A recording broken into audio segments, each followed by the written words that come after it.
Pemilik travel SLV melaporkan kejadian tersebut di Polrestabes Makassar terkait pemasangan fotonya pada papan reklame di Jalan Sultan Alauddin Makassar, Sulawesi Selatan. Satreskrim Polrestabes Makassar kini telah menerima laporan pihak travel dan masih dalam penyelidikan.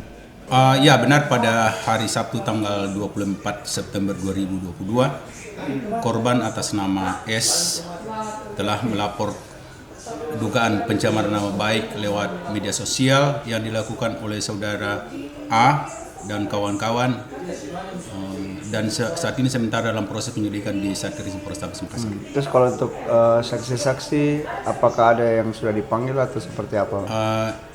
SOP pada saat ada pelaporan, maka yang diminta keterangan lebih awal adalah pelapor. Berarti sudah dilaporkan, Pak, ya?